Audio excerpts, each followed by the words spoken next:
밤하늘을 보면 별다른 일이 일어나지 않는 것 같고 별들은 항상 같은 자리에서 반짝이는 것 같아요. 수천 년 동안 연구원들은 하늘의 빛이 변하지 않는다고 생각해왔습니다. 선원들은 고정된 별의 패턴을 이용해 항해했죠. 오늘날 우리가 보게 되는 별자리에 정확한 윤곽도 있습니다. 이것도 오래전에 천문학자들이 밝혀낸 거죠. 어느 날 갑자기 더 이상 별들이 보이지 않는다는 건 불가능해 보입니다. 정말 그럴까요? 한 세기에 걸쳐 사라지거나 나타난 별 관측 프로젝트 바스코 연구팀은 별들의 상황을 확인하기 위해 하늘을 연구했습니다. 천문학자들은 유럽 우주국 가이아로부터 데이터를 받아 70년 전의 정보와 오늘날의 정보를 비교하여 하늘이 어떻게 변했는지 확인했습니다. 이를 제대로 테스트하기 위해 현대식 망원경과 구식 망원경을 모두 사용해야 했어요. 그리고 정말 흥미로운 일이 일어났습니다. 오래된 지도에 있던 700개 이상의 별이 사라졌습니다. 별 하나가 사라지면 여러 이론이 통할 수 있습니다. 하지만 수백 개의 별이 동시에 사라졌다면 더 어렵습니다. 데이터가 잘못되었거나 이 별들이 너무 희미해서 감지할 수 없었을까요? 아니요. 이 별들은 분명히 이전에 관측된 별들이었기 때문에 이 가능성은 빠르게 제거됐어요. 별이 어떻게 사라졌는지에 대해 이야기할 때 가장 먼저 떠오르는 것은 별이 수명을 다했다는 것입니다. 가장 거대한 별이 있어요. 우리 태양보다 훨씬 무거운 별이죠. 마지막에 이르러 급격한 변화를 겪는데 이를 초신성이라고도 합니다. 초신성은 강력한 폭발을 일으키며 이후 수개월 동안 빛을 발합니다. 그리고 수억 광년 떨어진 곳에서도 그 빛을 볼 수 있습니다. 바로 이 점입니다. 이 경우와는 달리 그 흔적을 볼 수 있다는 거죠. 실패한 초신성일까요? 즉, 그 중 하나가 붕괴됐지만 강력한 폭발을 일으키지 않고 블랙홀로 변해 잔해를 안쪽에서 삼켜버렸을 수도 있어요.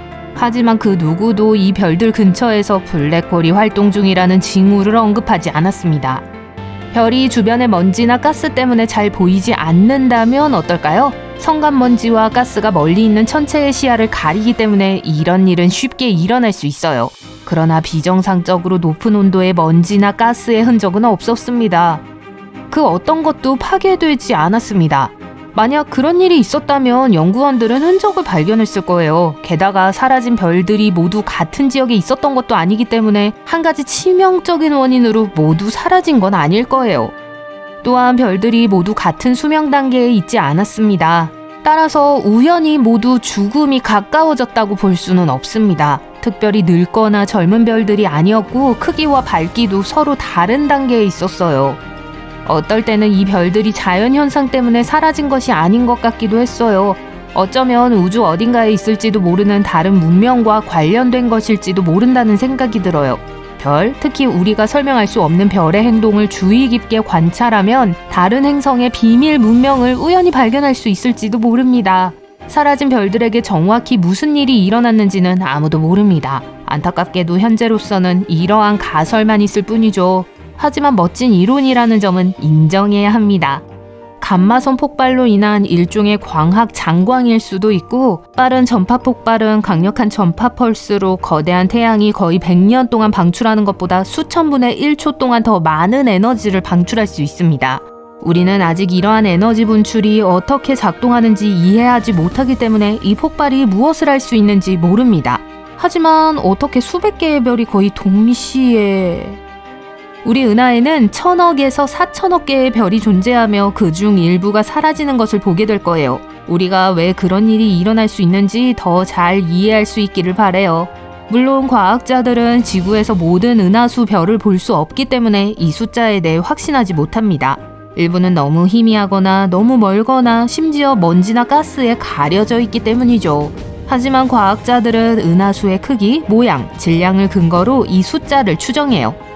수십억 개의 별 중에서 우리가 육안으로 볼 수 있는 별은 9,000개가 조금 넘습니다. 더 많은 별을 보고 싶다면 육안으로 식별할 수 없는 희미한 별을 볼 수 있는 좋은 망원경이 필요해요. 우리가 밤하늘에서 보는 대부분의 별은 아마도 더 이상 살아있지 않을 거예요. 별은 핵융합을 통해 빛과 열을 만들어내는 거대한 가스 덩어리입니다. 하지만 별도 수명이 한정되어 있어 결국에는 연료가 고갈되어 빛을 발하지 못합니다. 별이 죽으면 별의 크기에 따라 백색 외성, 중성자별 또는 블랙홀이 될 수 있습니다. 과학자들은 우리가 밤하늘에서 보는 별들 중 일부는 빛을 발하기에는 너무 오래됐다는 사실을 발견했어요. 즉, 별이 사라졌을 수도 있지만 우리에게 도달하는 데 시간이 오래 걸리기 때문에 우리는 여전히 별빛을 볼 수 있죠. 사실 우리는 별을 바라볼 때 과거를 보고 있는지도 몰라요. 맨눈으로 볼 수 있는 모든 별을 확인해 보세요. 별들은 우리로부터 약 4,000광년 이내에 있습니다. 즉, 우리가 보고 있는 건 4,000년 전에 나타난 별이라는 뜻이죠. 우리가 알고 있는 대부분의 별은 중력에 의해 하나로 뭉쳐진 별, 가스, 먼지의 거대한 집합체인 은하 안에 존재합니다. 하지만 은하 사이에도 넓은 빈 공간이 존재하며 이 공간에 별이 존재할 수 있을까 하는 의문이 있어요. 이러한 공간은 완전히 비어있지 않은 것 같아요. 여전히 일부 가스와 먼지는 물론 다른 물체에 대한 중력 효과로 인해 존재하는 것은 알고 있지만 우리가 볼 수 없는 암흑물질이라고 알려진 것이 존재해요. 과학자들은 이러한 우주 영역에서 고립된 별을 몇 개 발견하기도 했어요. 이 별들은 그곳에서 형성된 것이 아닙니다.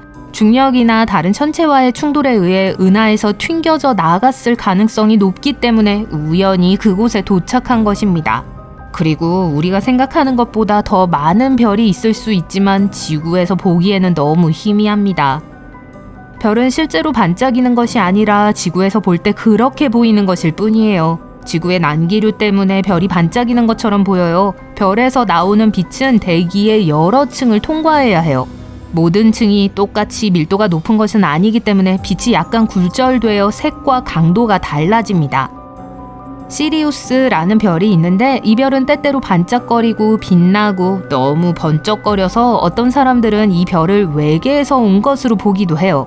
이는 시리우스가 매우 밝고 지평선에 낮게 위치하기 때문에 지구 대기의 특수 효과를 더 많이 경험하기 때문이에요. 우주에서 별을 관찰하는 천문학자와 우주 비행사들은 시리우스가 반짝이는 걸 보지 못합니다. 멋진 얘기 들어보실래요?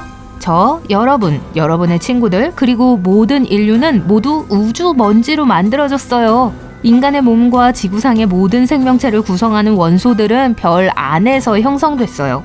탄소, 질소, 산소 같은 생명체의 구성 요소는 별 안에서 만들어졌고 별이 사라지면서 결국 우주로 방출됐어요. 그런 다음 이 원소들은 새로운 별과 행성, 그리고 결국 지구 생명체의 일부가 되었습니다. 우리 혈액 속의 철분은 별이 사라질 때 발생하는 거대한 폭발인 초신성의 핵에서 만들어졌어요. 어떤 사람들은 우리의 치아와 뼈에 있는 칼슘도 폭발하는 별에서 나온 것일 가능성이 높다고 말해요. 우리 폐의 산소는 초신성을 통해 우주로 방출되기 전에 거대한 별의 핵에서 만들어졌습니다.